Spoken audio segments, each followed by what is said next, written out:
Yeah, so we've got a case study. It's a good one that Early Pay and Tax Assure worked on, and you were instrumental in getting this over the line. But it was a manufacturing company in Australia with a $90 million a year turnover. This was pre-COVID, and as we know, manufacturing in Australia can be difficult. It's challenging and expensive, but this company had been quite successful, and to stay ahead of the curve, they invested fairly heavily in technology that they believed would give them a competitive edge. What they'd planned to do, the investment in the technology, that underestimated what the actual capital cost was going to be. It blew out, as these things do, particularly with IT and upgrading of servers, etc. There was more downtime than what they had budgeted for. The thing that killed so many businesses, and probably is one of the main reasons we're having this discussion today, is the external supply chain in COVID meant there were significant delays to orders. They couldn't keep up with the customer demand. Obviously, the production planning was heavily impacted by the supply chain, sales not coming in the door, costs growing, all of that. The company engaged with an external CFO to help them sort of out of this mess. And then that external CFO came to us, and we put together a bit of a proposal for them based on some indicative numbers. So it was a $10 million invoice finance. So cash flow would cover payments to suppliers, also give them a little bit of a cash injection. And then we unlocked about $1.5 million, well, proposing to unlock about $1.5 million from equipment finance. And the client was very happy with it. We started our due diligence, and we were soon on the phone to yourself. As we show on the next slide, what we discovered was the tax debt was a bit bigger than what we had thought. It was about $6 million. And it was put to the ATO, it was rejected. And then their files actually escalated to the ATO's legal and superannuation recovery teams. So it wasn't looking good. And then I guess you put on your Superman cape or Superwoman cape. And my magic wand, yeah. Yes, I think there's a couple of things in there. So for those that haven't heard of Tax Assure, we're not accountants. So we don't do any accounting work at all. We just assist with ATO debt for payment plans and getting rid of the interest and penalties. Often we get brought in if there has been a rejected payment plan. So I think it's difficult for accountants to be expected to be specialists in every single area, whereas we have a team of 14 that do nothing but deal with this debt. So just because a payment plan has been rejected in the past doesn't mean ours will be rejected, and doesn't mean it's not possible. It makes it a bit harder, but it's absolutely still possible. A lot of it is around the grounds and the legal practice requirements on what needs to be put to the ATO for a particular payment plan. This one was a pre-COVID one, and I think it's a perfect example as well of how the landscape has changed.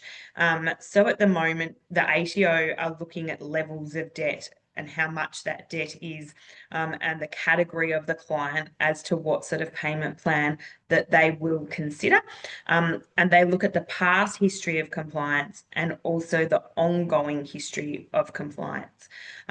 This particular rejected payment plan had lots of graphs in it, lots of numbers, lots of pie charts, lots of graphs, quite sort of an accounting-based application. Whereas our application is based around what's going on for that business. So we need to show what happened outside of the control of the business and then what has changed. Now, one of the big things that has changed is obviously funding from you guys. Because that is going to assist with cash flow, it's going to stop that gap. So there was a real supply chain gap. So they were paying for materials before they got the materials, before they built what they were building, and before they got paid. So a lot of it is around explaining that and not necessarily just graphs and pie charts. We were able, again, we got involved in this one before proceedings had been issued. Now, and before the audit had actually happened. If we were engaged after proceedings had been issued, the outcome would have been completely different. And what the ATO are looking for now is showing compliance before we're able to get interest and penalties remitted and written off. In this case, which is what used to happen, but the ATO have really tightened down. But if you borrow and pay off the debt in full, we can still go back and get rid of the interest and penalties. The super was put into a payment plan, and because that was put into a payment plan before any action had been taken, we were able to get a long-term payment plan for that. And again, because we put the main debt into a payment plan before there was any legal action, that they were long term. Now, this is a perfect example. If we had not been engaged at this point and the client said, no, we just want to roll the dice, and legal action had proceeded, it would have been a completely different outcome, because they would have needed a lot more upfront, and it would have the payment plan would have been much shorter. Again, this was not a badly run business. It was the gap between the money coming in and the money going out, which is exactly what needs to be described, and how we work with you guys as well.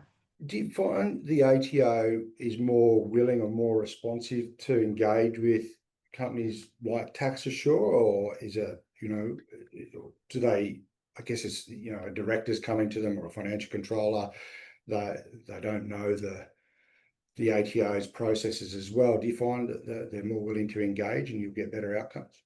Yeah, so I think the nail on the head is the processes.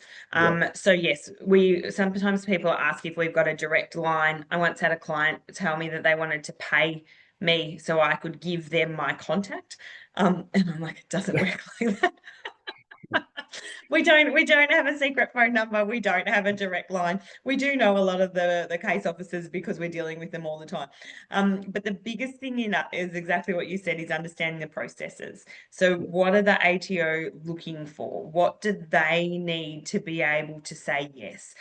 What as a business do you need to show to the ATO to get them to agree to a long-term arrangement? And at the moment, the ATO's recovery is changing, their recovery action is changing very quickly. Now, you have laws, which we've talked about, but there's also ATO policy. Now, policy is things that they decide internally. That doesn't get published anywhere. So there could be a policy change that happens within a week.